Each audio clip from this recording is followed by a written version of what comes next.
Yo, what is going on, everyone? My name is Nick, or the Notorious Fantasy, and in today's video, we're going to be breaking down my top 36 wide receiver rankings and tiers for the 2025 fantasy football season. Now, it is very important to understand that I'm recording this video in May. It's not June yet, it's not July yet, and most importantly, it is not August yet. Things are going to change as the off-season goes. People are going to get injured. There's going to be hype for certain players. Things are going to change, so make sure that you understand that these rankings are very fluid. Things are going to change as the summer goes along. So if you're watching this in August, hit the pause button and go to my channel. There'll be a different version of this video with my updated rankings. So before we get into things, make sure you guys do hit that subscribe button down below if you're new. Whether you are new to the channel or not, leave a like on today's video to help me out a ton. So without further ado, let's get into my top 36 wide receiver rankings and tiers for the 2025 fantasy football season.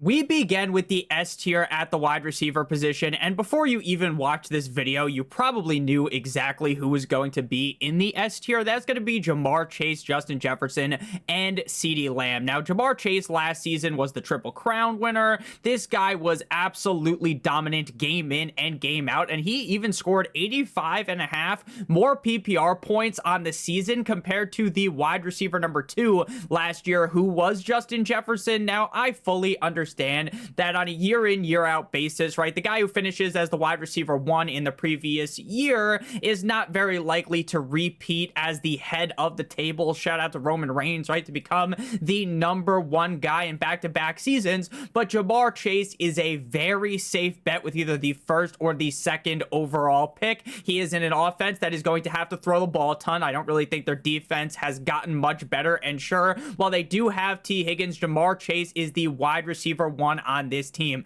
This guy was number 1 in targets, number 1 in receptions, number 1 in receiving yards, and number 1 in total touchdowns. He was first in EPA, 4th in yards per team pass attempt, 5th in dominator rating, and 12th in yards per route run. Ja'Marr Chase is simply fantastic. There are not a lot of chinks in the metaphorical armor of Ja'Marr Chase's game. This is a guy that, as long as Joe Burrow and him are able to stay healthy, is going to be able to produce top 5 numbers at a consistent rate, and I would be shocked if he finished outside the top 3 at the wide receiver position. At number 2 is going to be Justin Jefferson of the cold like Minnesota Vikings. Now, the Minnesota Vikings lose mono man Sam Darnold, so JJ McCarthy's going to have to step up in his metaphorical rookie season, even though this is his second season, to be the quarterback 1. Now, Justin Jefferson is so good that I could be the quarterback, you could be the quarterback, it could be JJ McCarthy. It really doesn't matter who it is. Justin Jefferson is going to put up big numbers, and I believe this offense is set up correctly by the coaching staff to where Justin Jefferson is going to get force-fed the ball. I mean, if I was JJ McCarthy, I would throw the ball to Justin Jefferson 9 plus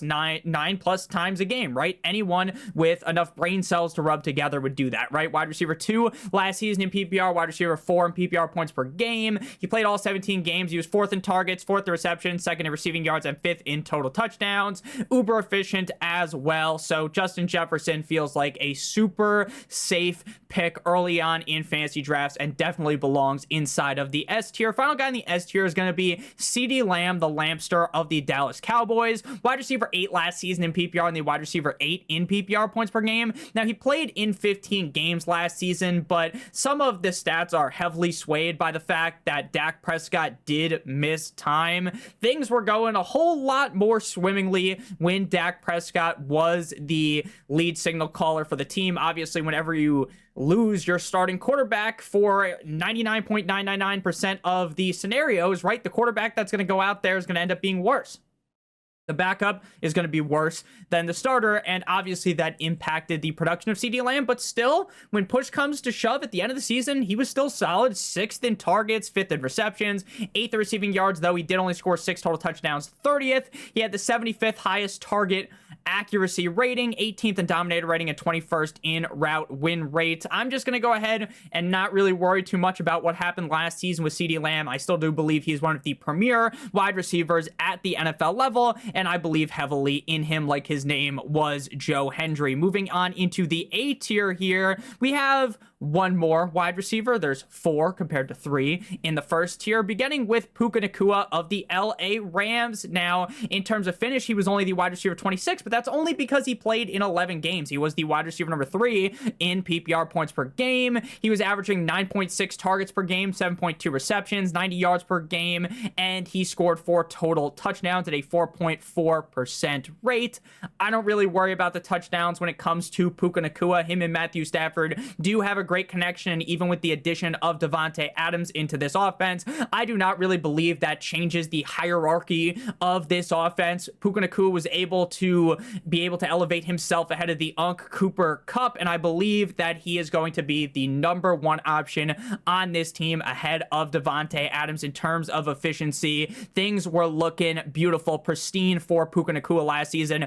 1st in yards per route run, 3rd in yards per team pass attempt, and 4th in true catch rate. Puka Nacua, in just a couple of years, has already solidified himself, in my opinion, as a clear top 8 wide receiver in the National Football League. Matthew Stafford is obviously one of the better quarterbacks in the NFL, in my opinion, even at his older age. So Puka Nacua, to me, feels like a shoo-in to be inside of the top 2 tiers. And frankly, if Davante Adams didn't join the team and they got rid of Cooper Kupp, I would have been sitting here banging the drum to put Puka Nacua inside of the S tier. Next up, we got Malik Neighbors of the New York Football Giants, wide receiver 6 on the season last year, 7 in PPR points per game, with a bunch of absolute fucking bums at the quarterback position. Let's be honest, when it's Tommy Cutlets, when you're getting Danny DeVito's cousin Tommy DeVito, right? When you have all of these bums throwing the football, guys like my man Horsecock Drew Lock throwing him the football, Malik Neighbors was able to just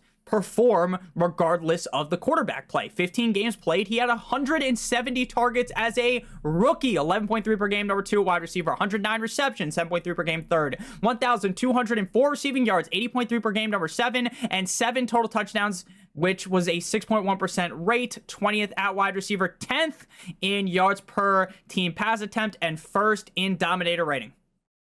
The Giants wide receiver core is barren. They don't have a lot of other wide receivers, a lot of talent outside of Malik Neighbors. Now, I understand Mr. Unlimited Russell Wilson isn't necessarily the answer for the future of the Giants, but I do believe that Russell Wilson is significantly better than the other schlubs who were throwing Malik the ball last year. I believe that Malik is going to take that another step up this year and finish inside the top 5. Next up, we got Amon-Ra St. Brown of the Detroit Lions. Now, Amon-Ra St. Brown, when you select this guy, it's basically like wrapping a condom around your fantasy football team, right? Amon-Ra St. Brown is the definition of consistency, game in and game out. Him and Jared Goff are just putting up great numbers, right? Amon-Ra St. Brown is heavily involved in the game plan. Shout out to Dwayne "The Rock" Johnson. That's a great movie. But Amon-Ra St. Brown is very involved in this offense. Lions have one of the best offensive lines. They have one of the best offenses. So Amon-Ra St. Brown is a safe bet to be a top 6, top 8 wide receiver in fantasy football. Wide receiver 3 on the season, wide receiver 5 in PPR points per game. Again, this guy is going to get fed the ball game in and game out. 142 targets last year, 8th at wide receiver. He was 2nd in receptions, 5th in receiving yards, and 3rd in total touchdowns, all while being relatively efficient. 2nd in target accuracy. A lot of people like to shit on Jared Goff, but Jared Goff's a lot better of a quarterback than people give him the credit for. 14th in yards per out route, 11th in yards per team pass attempt, 15th in target separation, and 13th in true catch rate. You are getting a wide receiver who is really, really good on one of the best offenses in the NFL, where he is the clear cemented wide receiver 1. It doesn't get as easy as that a lot of times. It's a straight layup when you pick Mr. Amon-Ra St. Brown. Next up, we got the final guy inside of tier 2, the A tier, and that's going to be Nico Collins, Nico Cousin, let's go bowling, wide receiver of the Houston Texans. Now, last year, he did end up getting hurt and missing some time. He was the wide receiver 23 on the season, wide receiver 9 in PPR points per game, but when this guy is on the field, it was crystal clear that he was the best wide receiver on this team. Doesn't matter that they had Stephon Diggs. Doesn't matter that they had Tank Dell. Nico Collins was that guy. CJ Stroud loves Nico Collins. 99 targets last year in 12 games, 8.3 per game. He had 5.7 receptions per game, 83.3 or 83.8 yards per game, and 7 total touchdowns. This is another guy where his statistics jump off the page when you look at efficiency. He was 3rd in yards per route run, 9th in yards per target, 7th in yards per team pass attempt, 3rd in dominator rating, and 5th in explosive rating. There's a reason why I was all over Nico Collins last season. Pause, right? I was the conductor of the Nico Collins hype train last season. I've been banging the drum for this guy for years, ever since he got into the NFL, and it has continued to pay dividends when you invest in Nico Collins. So I'm very happy to invest in him again as a top 8 wide receiver. Moving next to the B tier here, which is going to be headlined by bdge Brian Thomas Jr. Now, there are going to be a lot of people that are like, Nick, I'm a little bit worried about Brian Thomas Jr. because of the fact that they end up bringing in Travis Hunter, and I do somewhat agree with that, right? And frankly, that is what is holding Brian Thomas Jr. back from being inside of the A tier. But, and this is a big but, shout out to Violet Myers, I do not believe that Brian Thomas Jr. is going to be so held back that he can't have a top 8, top 5 season, right? The S tier, to me, those are the clear top 3. And then the A and the B tier, I think you can argue that that tier is pretty close together. Brian Thomas Jr. absolutely exploded coming into the National Football League last season. He was the wide receiver 4 and the wide receiver 12 in PPR points per game. He played in all 17 games, but 7 of those games were without Trevor Lawrence. And while I am not going to lie straight to your guys' face, right? I have never really fully bought into Trevor Lawrence. Is he good? Yes. Is he what we made him out to be coming out of college where, oh, this is the best quarterback prospect since Andrew Luck? And oh, let's just give this guy the gawk 9,000 special every chance we get. Personally, I don't necessarily think we were right in doing so. And I was, kind of doing that as well. Everyone thought Trevor Lawrence was the next great quarterback at the National Football League level. And frankly, he hasn't been that. But obviously, Trevor Lawrence is a great leap up compared to any other quarterback that you can roll out there for the Jacksonville Jaguars, right? And still, shout out to Bruce Buffer. Hopefully we get a and new in a couple of weeks. My boy Sugar Sean O'Malley is able to defeat Marab Davalishvili, but 133 targets last year, 7.8 per game. He was 12th in receptions, 3rd in receiving yards, and 5th in total touchdowns, while being 50th in terms of target accuracy, 8th in yards per out run, 15th yards per target, 9th in yards per team pass attempt, and 2nd in a dominator rating. I get that Travis Hunter is going to command targets, right? Travis Hunter is no baby back bitch in this offense, right? Triple B, shout out to LeVar Ball. But Brian Thomas Jr. still the number 1 in this offense, and I still feel very confident in him. Next up, we got my main Drizzy Drake London of the Atlanta Falcons, wide receiver 5 in PPR last year, wide receiver 14 in PPR points per game. He played in 17 games last season, having 157 targets, 3rd at wide receiver, 9.2 per game. He had 100 receptions, 5.9 per game, number 7, 1,271 receiving yards, 74.8 per game, number 4, and 9 total touchdowns, 8.9 per game, number 9 at wide receiver. He had the 23rd highest target accuracy, 10th in yards per route run, 12th in yards per team pass attempt, 5th in EPA, and 12th in fantasy points per route run. Now, do I think that Michael Penix is this super duper elite quarterback who's going to become a top 5 quarterback that everyone is going to want to hop on the bandwagon of by the end of this season? Honestly, no. No, I don't think so. But I do think he's much better than what the kind of... I don't want to really be super negative on Kirk Cousins, but let's be honest, like, the Kirk Cousins we saw last season wasn't very good. So I do really believe that with better quarterback play, Drake London can really ascend. We already know that Kyle Pitts just really isn't that guy that we made him out to be coming out of the chomp the Florida Gators. That really just didn't end up happening. And while they do have Darnell, here comes the Mooney, and they have some other pieces, Drake London is the number 1 receiver in this offense. Michael Penix, in my opinion, has a great deep ball, and I do think that Drake London is going to have yet another leap up this season, be a little bit more consistent in terms of points per game. This is a guy that that can be a red zone threat, right? 9 total touchdowns last season, 9th at wide receiver. And again, I think the Falcons are going to get better this year. And while I doubt they're like this crazy, oh my gosh, we got to play the Atlanta Falcons, right? I don't think anyone is thinking that. And oh my gosh, Michael Penix. I don't think anyone's going to be thinking that either. But Drake London is a wide receiver to be feared, in my opinion. And this is a guy that's going to put up top 10 numbies in 2025. Final guy inside of the B tier is going to be Ladd McConkey of the LA Superchargers. Wide receiver 13 in his rookie season last year. Wide receiver 19 in points per game. Now, he played in 16 games last year. 7 targets per game, 5.1 receptions per game, 71.8 receiving yards per game,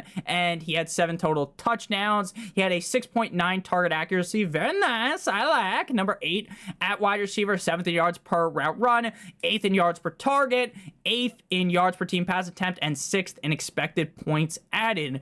Now, the Chargers are another team where, to me, there is a clear gap at the wide receiver position when you compare Ladd McConkey to any of the other wide receivers on this team.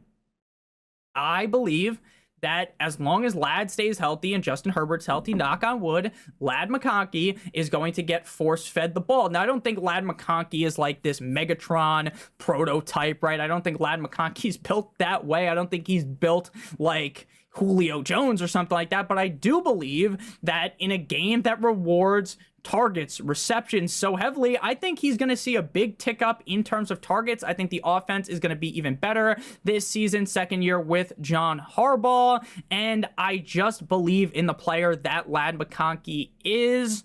While maybe you personally might see Ladd and think, maybe he should go in tier 4, the C tier, because maybe he's not at the skill level, in your opinion, as, Brian Thomas or Drake London, and that's fair.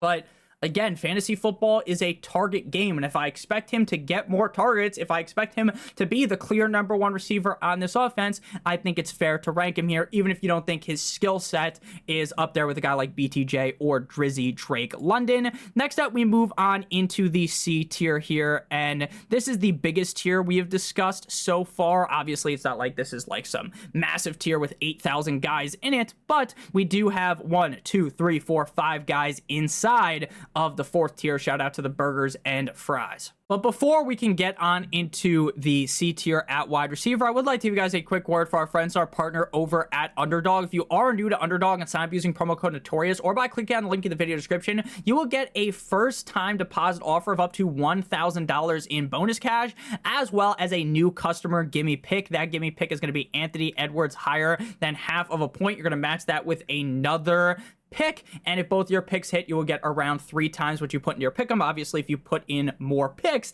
then the payout will be higher. You could also draft over on Underdog. That is what I use Underdog for. You can go ahead and draft your fantasy football teams for best ball. If you don't know what best ball is, it's the best part about fantasy football. It's the draft, and that is it. There's no waivers, no trades, no in-season management. Underdog automatically puts the highest scores into your lineup every single week with contests with huge payouts. So make sure you guys do check out Underdog, promo code Notorious, or by click on the link in the video description to get your free pick plus a first-time deposit offer of up to $1,000 in bonus cash. If you have a gambling problem, make sure you call 1-800-GAMBLER. So back on into things here. We're going to begin with A.J. Brown. Now, I have always kind of been a bit of a negative Nancy when it comes to A.J. Brown on the Eagles, and it's not really because I think A.J. Brown is this dog shit wide receiver, but when you have a team that runs the ball so much, and you have a team with wide receivers that are talented like A.J. Brown and Devontae Smith, to me, it's kind of like they kind of eat into each other's work too much for me to really bang the drum as like this top 10 wide receiver. But I do think he's fine if he is, in deeper leagues, your wide receiver 1, or in a lot of scenarios, potentially your wide receiver number 2, or he's a fine wide receiver 1 if you drafted a running back in the first round, right? But again, the Eagles really want to run the ball, and that's kind of what makes me a little bit nervous. But A.J. Brown is just really good, right? So that's That's what gets him here, right? He's a very talented player that has the upside. Like, if AJ Brown scores 30 fantasy points, not a single person would be shocked. He was the wide receiver 13 in PPR points per game last year, wide receiver 20 in PPR. He only did play in 13 games, though. He was averaging 7.5 targets per game, 5.2 receptions per game, 83 receiving yards, and he scored 7 total touchdowns. He's 13th in fantasy points per target, 2nd in yards per route run, 4th in yards per target, 9th in yards per reception, and 1st in yards per team pass attempt. So again, this is a guy that is exquisite at football. He's really fucking good. The only thing holding it back for me, again, is the fact that the team just runs the ball so much. Next up, we got Tyreek Hill, and there's going to be a lot of people in the comments right now that run to the comments. Then they run to the comments, they say, Nick, you're a fanboy. You're a Dolphins fanboy. You're a Dolphins dick rider. Blah, blah, blah, blah, blah. You love Tyreek Hill because he's on the Dolphins, and people are going to say that until the day that I die. For years, when the Dolphins were terrible, I would poo-poo all the Dolphins players. I would tell you how it is, but I really do believe that the Dolphins will bounce back. And I don't mean that the Dolphins are going to bounce back to win the Super Bowl. I don't even know if the Dolphins will make the playoffs. I just expect the offense to be a whole lot better than it was last season. Tyreek Hill is a completely different player with Tua Tagovailoa versus without. Without Tua, this was an offense that looked lost. They didn't have a map. They didn't have GPS. So they were following the wrong GPS, like that episode of The Office where they end up driving the car. I think it's Michael in the car, and they drive it straight on into like a lake or something, right? That is how the Dolphins offense looks without Tua Tagovailoa. And Tyreek Hill, based on where you drafted him, he fucked you right in the wazoo. He touched your no-no square, metaphorically, of course, and hopefully that doesn't happen this season, right? Wide receiver 18 in PPR, 32 in PPR points per game. Again, if you had him, you were absolutely disgusted by the production. And again, while the numbers aren't great, 16th in targets, 17th in receptions, 27th in receiving yards, 30th in total touchdowns, he was still good. If you actually watch the games, he's a good receiver. He hasn't lost it because he's older.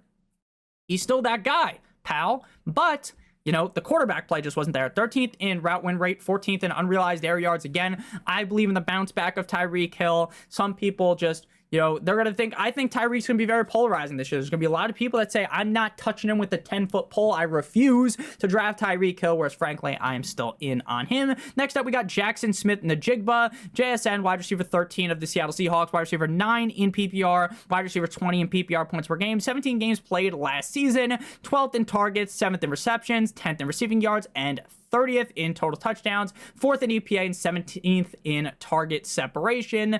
Now, JSN no longer has Metcalf. They no longer have Tyler Lockett in my pocket skirt on the team. So JSN is the clear wide receiver 1 here. Obviously, the change at quarterback might make people a little bit worried, but I don't think going from Geno Smith to Sam Darnold is something that's going to make JSN absolutely fall off the edge of the earth. So JSN just feels like he feels like he's in the best situation ever, but people are more pessimistic because maybe you drafted JSN last year and you expected him to really take over as clear wide receiver 1. You expected dominance, and that didn't necessarily happen just yet, but I think this is going to be the best season yet out of Jackson Smith in the Jig. But next up, we got Garrett Wilson of the New York Jumbo Jets. Now, going from Aaron Rodgers to Justin Fields is definitely much worse of a scenario when you compare JSN going from Geno going to Mr. Mono Man Sam Darnold. But, and this is a big but, shout out to Shakira, Garrett Wilson going up with Justin Fields. I don't think it's like this bad thing. Like, I don't think Justin Fields is a complete and utter bum. Like, you wouldn't, step over him on the street and he ruins your shoes type of deal, right? Like some nice dog shit or something like that, right? Garrett Wilson was wide receiver 10 in PPR, 21 in PPR points per game. Devontae Adams, frankly, was the downfall of Garrett Wilson, and the fact that Aaron Rodgers didn't look as good as a lot of us thought that he would. Same thing goes with the whole entire offense. Again, I don't expect Justin Fields to completely transcend this offense, but Garrett Wilson's the clear number 1 receiver now. Last year, he was 4th in targets, 5th in receptions. He was 11th in receiving yards. He was 20th in touchdowns. The touchdowns just didn't really go his way, but he was 6th in true catch rate, 3rd in terms of juke rate. I, again, don't expect the Jets to be world beaters. I think the defense might also not be as good as we are accustomed to with the Jets. I think that's going to lead to them throwing the ball more. And again, when you look at this wide receiver room, Garrett Wilson's just the clear number one, and I believe the talent is there. Next up, we got Titty Boy T. Higgins of the Cincinnati Bengals, wide receiver 17 in PPR, 6 in PPR points per game, 12 games played, 2 games missed with the hamstring strain, 2 games missed with a quad strain. He had 9.1 targets per game, 6.1 receptions per game, 75.9 yards per game, and he scored 10 total touchdowns, 5th at wide receiver. 10 touchdowns in 12 games. That's almost 1 touchdown every single game. 21st in dominator rating, 5th in red zone targets, 9th in target quality rating, 16th in contested catch rate, 20th in yards per team pass attempt, and 24th in fantasy points per route run. Look, I know Jamar Chase is better than T. Higgins, but Jamar Chase isn't going to be better than T. Higgins every single game. And both of these guys can coexist because, again, like we talked about with Jamar Chase at the top of the video, this is a Bengals team that's defense is still a complete and utter disaster. It's not like they fixed the defense. They rebuilt the defense. They're going to be the 85 fucking Bears this season. They didn't do that. They didn't push all the chips in on the defense. Do I think maybe they'll be a little bit better? Maybe. But frankly, they're still going to need to throw the ball a bunch. And Joe Burrow and T. Higgins are a great connection. If something was to happen to Jamar Chase, knock on wood, we don't root for injuries, T. Higgins would instantly be like a top 3 receiver in your rankings every single week. And even with Jamar Chase healthy, he's still like a top 18 wide receiver most weeks in my rankings. And again, it feels very good when you select T. Higgins because you got a guy in a team that wants to throw the ball a ton and a wide receiver who is very talented. Next up, we move on into the D tier here. And this tier is big. We've got a big D here. Pause, and it begins with Terry McLaurin. We got our wide receiver 16 all the way through our wide receiver number 24. So this is definitely the biggest tier in the video, and that is beginning with scary Terry McLaurin of the left hands up. Who are we? The Commanders. Wide receiver 7 in PPR last year, 16 in PPR points per game. They brought in Deebo Samuel. I've never been a Deebo truther. I've actually been anti-Deebo basically every single year, and it's paid off every year except for that 1 year where he went crazy before they brought in Christian McCaffrey. Now, I don't think Deebo Samuel is a bad player by any means, but I don't think you're going to see Deebo Samuel inserted into this offense and then magically Terry McLaurin is going unused, right? Like that first condom you bought and you never even used it, right? Because it expired by the time you actually need to use it. You know what I'm saying, right, fellas? So Terry McLaurin, 17 games played. He was 19th in targets, 15th in receptions, 12th in receiving yards, and 2nd in total touchdowns. I think the touchdowns might end up depleting a little bit, but I still think Terry McLaurin is the number 1 receiver on Jaden Daniels' offense, and he feels good, pause, to have in your lineup. It feels good when you have Terry McLaurin. 9th in expected, unless he's going up against Quinyon Mitchell. 9th in expected points added, 18th fantasy points per route run, 9th in fantasy points per target, 6th in dominator rating. I expect the Commanders' offense to not take this sophomore slump. I don't think Jaden Stormy Daniels is going down with the ship Leonardo DiCaprio in the Titanic. So I like Terry McLaurin. Rashee Rice of the Kansas City Chiefs. Now, I felt like a genius. I thought I was Albert Einstein. I thought I was, just this great thinker. It's like, wow, Nick is an actual genius. He told everyone to draft Rashee Rice. He was banging the drum. Rashee Rice continued to move up the draft boards, and Nick said, he is not a pussy. He is going to keep drafting him. And I kept drafting him when he was screaming up the draft boards. And Rashee Rice had the defenses screaming when he was slinging back shots into him until Patrick Mahomes decided to take out his best wide receiver,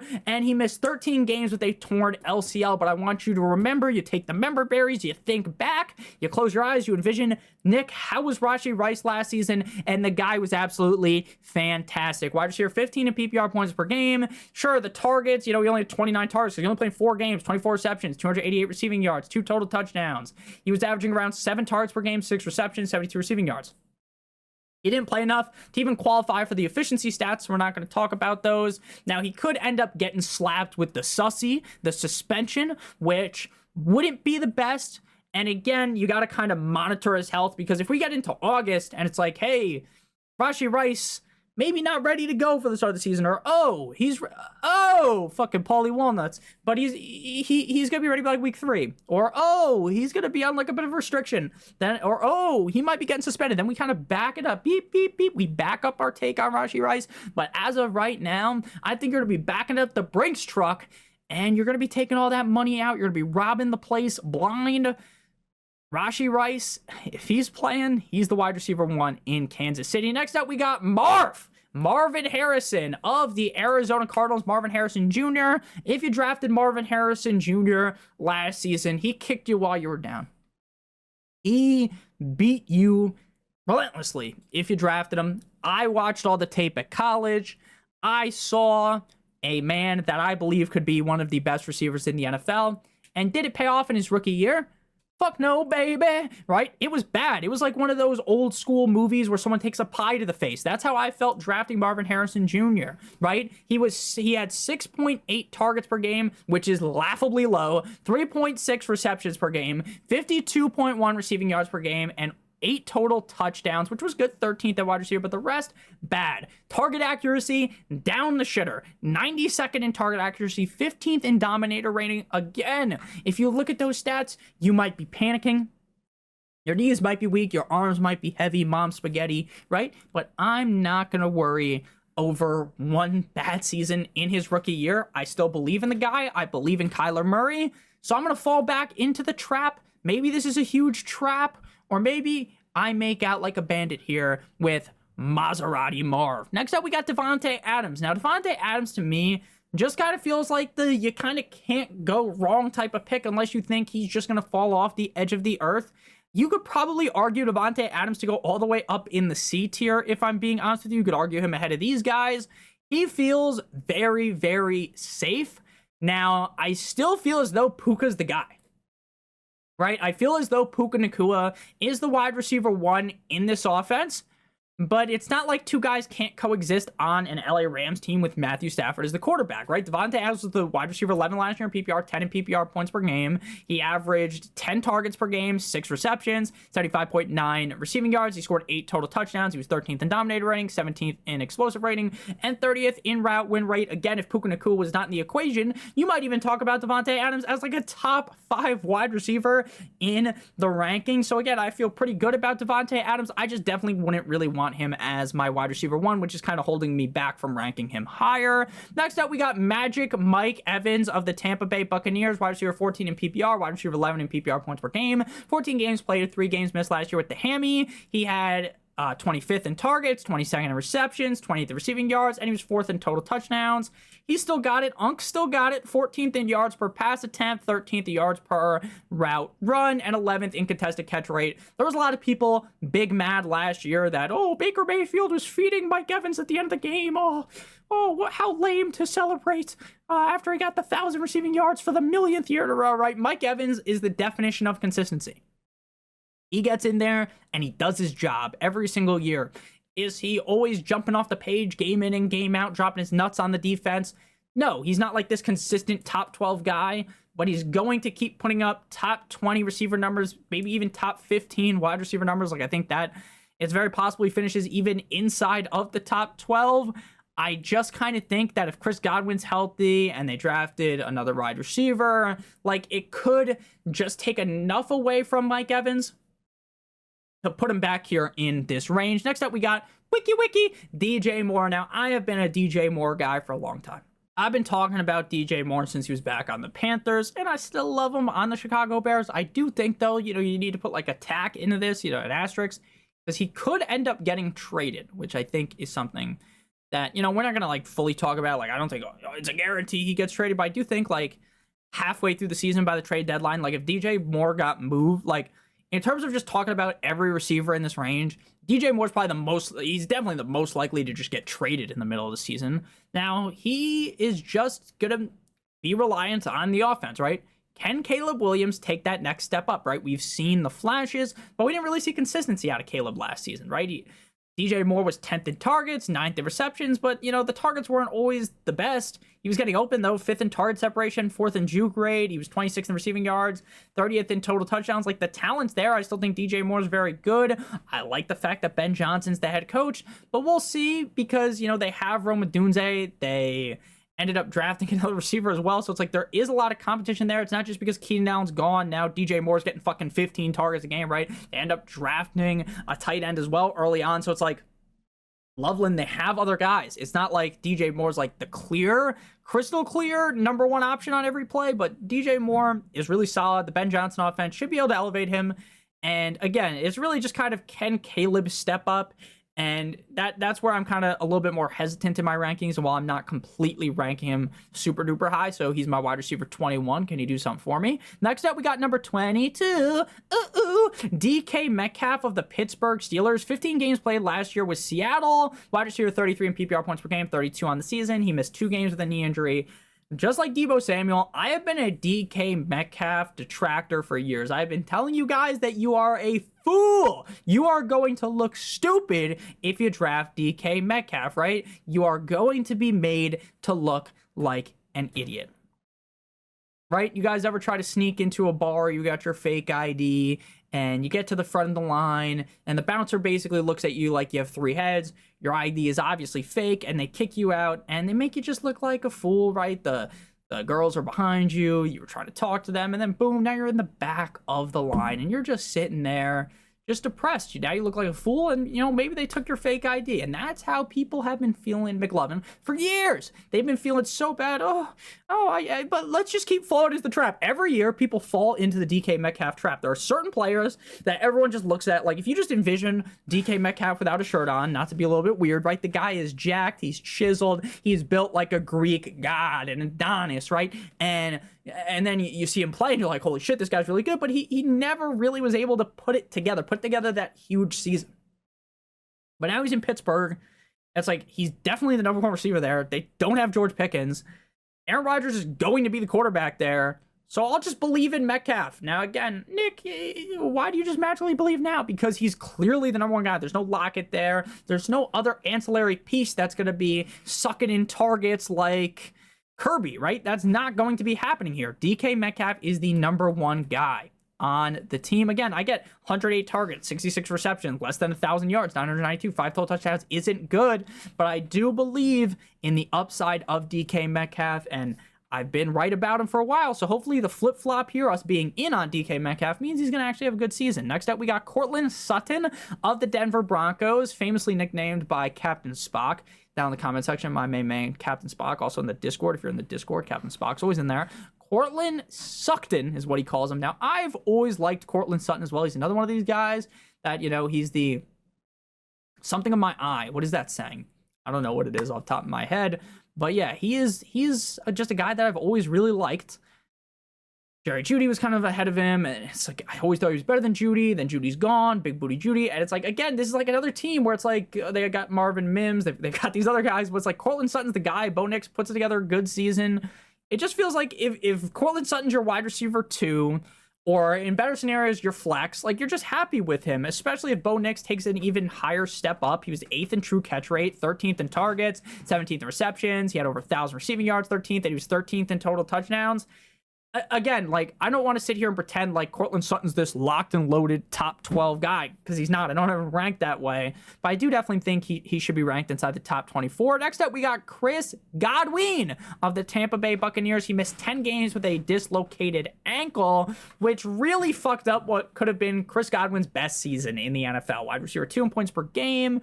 He was averaging 8.9 targets per game, 7.1 receptions, 82.3 receiving yards, and he scored a touchdown in 5 out of 7 games. He was 21st in target separation. He was 16th in yards per out run, 1st in target accuracy, 6th in yards per team pass attempt, and 9th in true catch rate. This is a guy that has the pedigree. This is a guy that we know is very skilled. This is a guy with Baker Mayfield. They lose Liam Cohen. People are going to be, oh my God, they're going to, get their fucking panties in a bunch, and they're going to panic. I'm not going to panic personally. I really like Chris Godwin.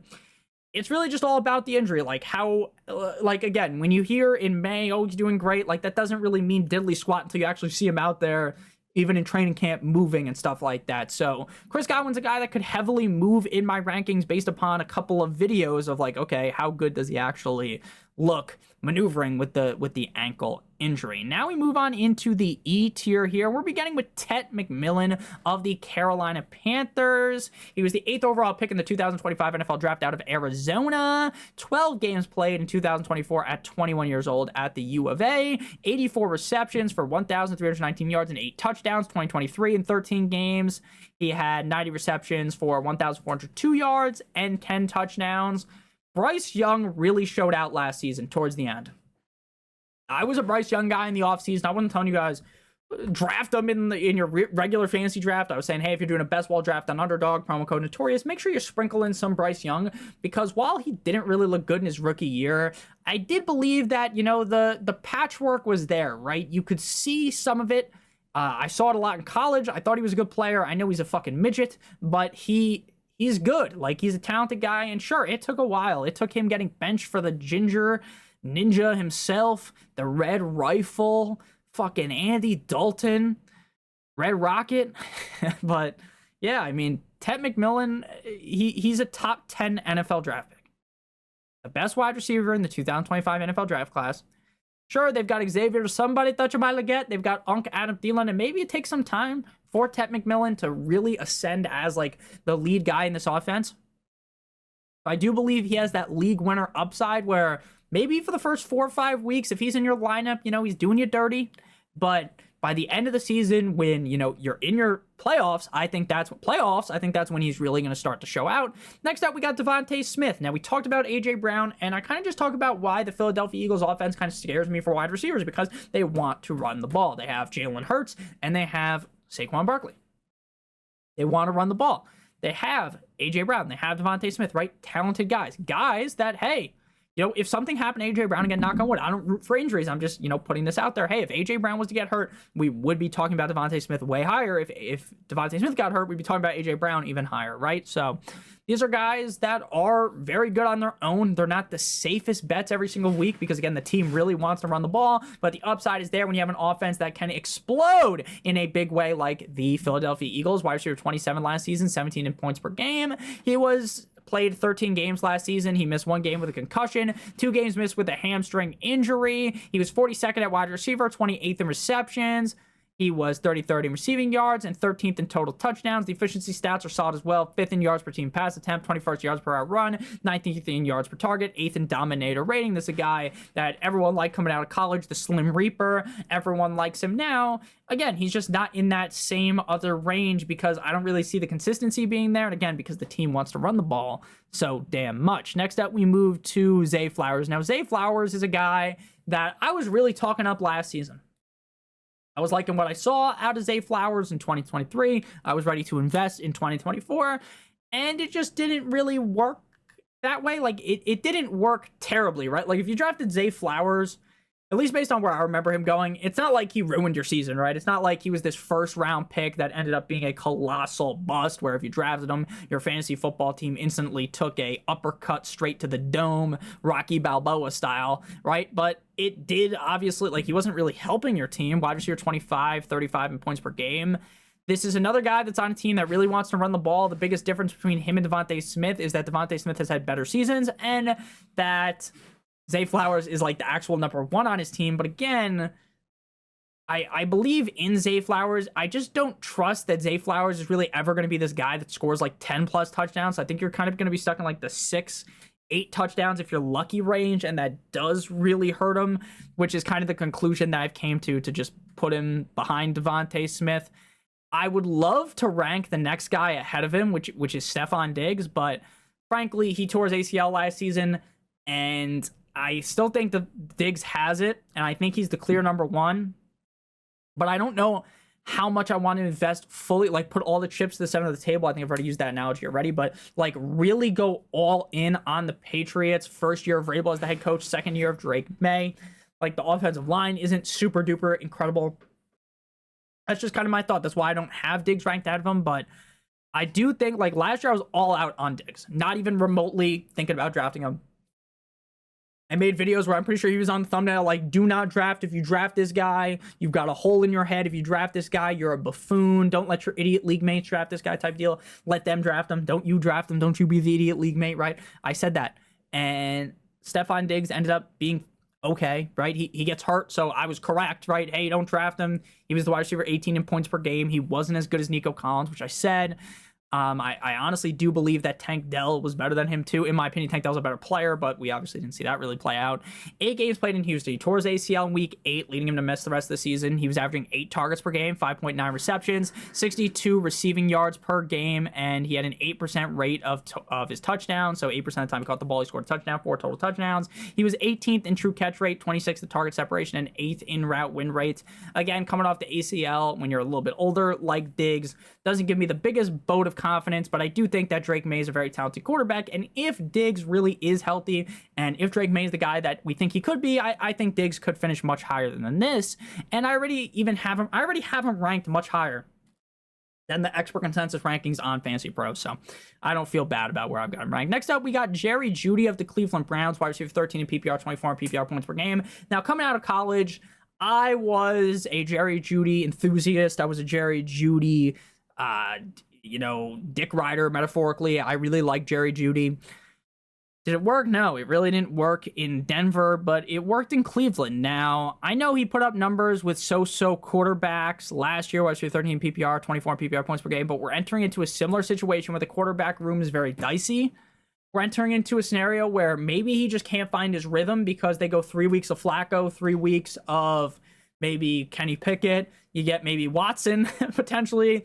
You get Dylan Gabriel, you get Shedeur, perfect timing, right? You get a bunch of different quarterbacks, and it's hard to find your footing when you're rotating quarterbacks in and out, right? There's that old saying, I forgot which coach said this, but if you have 2 quarterbacks, you don't have a quarterback, right? Well, the fucking Browns have 4 quarterbacks, right? So that kind of scares me a little bit. What also scares me is Jerry Jeudy has failed so many times in the NFL that are we going to let one season pull the wool over our eyes and just instantly be hopping on the bandwagon, instantly be talking about this guy's like this clear top 24 guy? I'm not ready to do it. Again, he had a great last season. He was 7th in targets, 11th in receptions. He was 6th in receiving yards. He only scored 4 total touchdowns, right? He was 32nd in yards per reception, 30th in yards per team pass attempts. Let's see it happen again before I'm really ready to heavily invest. That's just how I feel about it. I think wide receiver 29 is fair. I think the 6th tier, the E tier, is fair for Jerry Jeudy. Next up, we got Travis Hunter. Now, there is a lot of propaganda going around Twitter about Travis Hunter. There's a lot of posts of him, like, again, I love to get excited about the video and guys when they're in their shorts, right? I love getting so excited. Oh, look at the route run. Look at this. Oh, look at how fast his legs are. Look at him catch that pass. When there's no one covering him, right? Let's look at these plays. I find it hard to really nitpick Travis Hunter's route running in these fucking 3-second Twitter clips that some intern put out, right? I find it hard to panic about something that I see in May. Now, if it's preseason and Travis Hunter's falling all over the field, slipping around like he walked into Diddy's mansion and there's lube all over the ground, right? Then it's like, okay, guys, we gotta worry. We gotta start to worry. We gotta start to panic. But right now, like, again, I don't love Trevor Lawrence, but I do think Trevor Lawrence is competent. I do think that Brian Thomas Jr. is the clear number 1, but I think Hunter's the clear number 2. They drafted him 2nd overall. I don't expect him to be playing a whole lot of defense. I think he's gonna be much more on the offensive side of the ball. Again, he was so great last year. He won the Heisman, 96 receptions, 1,200 yards, 15 touchdowns, 2 rushes for 5 yards and a touchdown. The guy's fast as fuck, boy.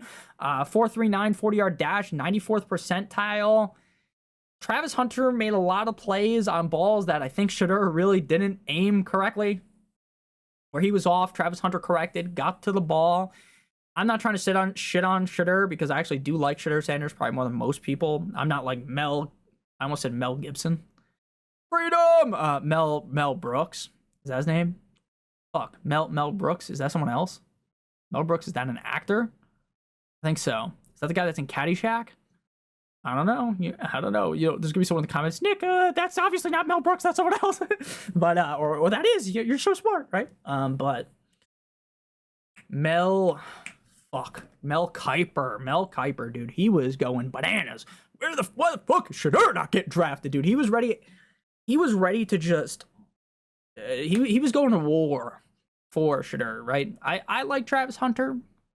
Again, I don't love Trevor Lawrence, but I think Travis Hunter's really good. And I think the Jags are going to be able to throw a lot. I don't trust the running backs, and I think Hunter is going to be involved enough to have a good rookie season. I don't think he's going to be like the rookie of the year necessarily. But if he's able to put up like a great performance on offense and defense, he could easily win both. That'd be sick if he won both. But I don't even think they would give him both, to be completely honest with you. and I don't think that's going to happen. So next up, we got Calvin Ridley. Now, Calvin Ridley, to a lot of you guys, like, fool me once, shame on me. Fool me twice, can't get fooled again. Fool me 3 times. I don't even know the rest of the saying. Fool me 1 time, shame on you. Fool me twice, can't put the blame on you. Fool me 3 times, fuck the peace sign, load the chopper, let it rain on you. J. Cole, right? Calvin Ridley, he's fooled me before. He's fooled me many times, right? He's like the Joker, right?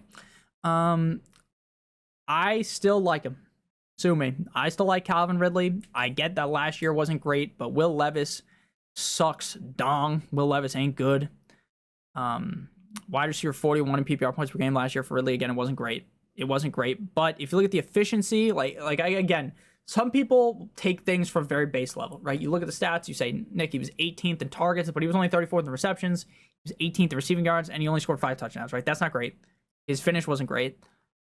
But he was 9th in explosive rating. He was 10th in yards per reception and 1st in unrealized air yards. And he put up those numbers. Again, they weren't great numbers, but with 5.9 target accuracy, 91st. Now, could Cam Ward be a bust? Of course, right? Could Cam Ward take some time to develop? Yes. But Cam Ward's play is going to be light years, shout out to Buzz, ahead of what we got out of Will Levis, ahead of what we've seen out of these other quarterbacks. That is going to be able to push Calvin Ridley up to this ranking. And then final tier here, we got the F tier.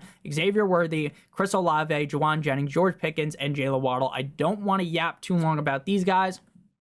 But Xavier Worthy, if Rashee Rice is like not able to go, if Rashee Rice is suspended or something, and then it's like, okay, Xavier Worthy's going to take his spot, then I'll push him up. Right now, though, he just kind of feels like a super high boom or bust option they can throw into your lineup every single week. Chris Olave, he played 8 games last year. He suffered 2 concussions last season. He missed 1 game with the first one, and then he got injured a couple weeks later and missed with another concussion and missed 9 games. Chris Olave is kind of one of those what-if guys, and what I mean by what-if guy, I mean like what if Derek Carr could actually hit him with a pass? What if he didn't get hurt? But what if the quarterback play was better? That's kind of what Chris Olave is. I've seen even some games where Derek Carr throws it right to him and he's missing it. They just kind of never really seem to be on the same page. I think Chris Olave is a great player. The question is, like, how much better is Tyler Shuck than Derek Carr, right? And can he stay healthy? That's a really big question. And that's really, to me, like, I just don't think you can rank him higher than this. Next up, we got Juwan Jennings, wide receiver 24 in PPR last year, 28 in PPR points per game. If Brandon Ayuk is back early, like, I don't think Brandon Ayuk, like, is built to be the number 1 option. They also have Ricky Pearsall. I heard Pat Mayo call him Ricky Bullets, and I think I'm going to steal that one. Shout out to Ricky Pearsall. They've got some other guys. Big cock Brock Purdy just got paid. Yeah, we paid. Juwan Jennings played 15 games. They don't have Debo anymore. I think he's going to be the number 1 receiver on this team. But it could be kind of one of those things where Juwan Jennings is one of those clear sells. And what I mean by that is, like, he goes out there weeks 1 through 4, blows up, and then you ship him off after week 4. And then he kind of just has a more topsy-turvy final end to the season. The 49ers actually have a great schedule. So I do think Juwan Jennings could have a great year. But I am hesitant to rank him higher, even though I do like him, because I think that you could see Brandon Ayuk ascend, because again, Brandon Ayuk's a really talented player. It just really hasn't ever really worked out for him in the NFL, like at a super consistent level. 11th in yards per out run, 19th in yards per team pass attempt, 17th in fantasy points per out run, 20th in route win rate. Again, these are guys that are high upside flexes. George Pickens of the Dallas Cowboys, I really want to invest more in Pickens.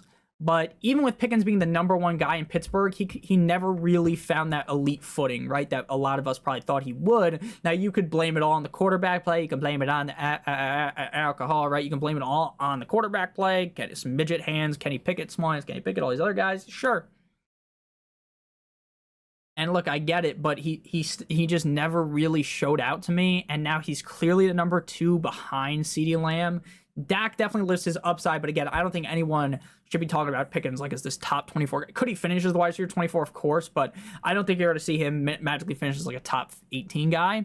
Jaylen waddled away, waddle, till the very next day, man. People forget about a couple years ago when Jaylen Waddle was really good, man. People forget. You ever listen to Joe Rogan talk, like watching like the UFC? I'm kind of a Rogan guy, but I get a little bit pissed off when I'm watching the UFC, and he just starts saying shit that I already know. And it's very funny because maybe it's because, oh, Dick, you're a super UFC fan. I do love the UFC, and I love watching with my friends. I think the UFC is like one of the, like the NFL, you could just be chilling on your couch by yourself and have a great time. Fighting, in my opinion, streaming boxing, UFC, MMA, all that, you want to be watching with other people. I love watching my friends, and I love just throwing out all of the crazy facts that I know. It's the same thing about football. Like, I'll be sitting there watching my friends, and I'll just throw out all these random facts. They probably think I'm annoying as fuck, but they still like me, right? So that's okay. But Joe Rogan sometimes really pisses me off. Like, I say something to my friends, I'm like, oh, you know, this guy was actually a champ at Bellator. He beat X, and X, and, you know, he actually beat this guy before he even was in the UFC, and this, that, and the other thing. Drops some, like, crazy lore, and then he just says it later. It's like, come on, bro, I already know this information, right?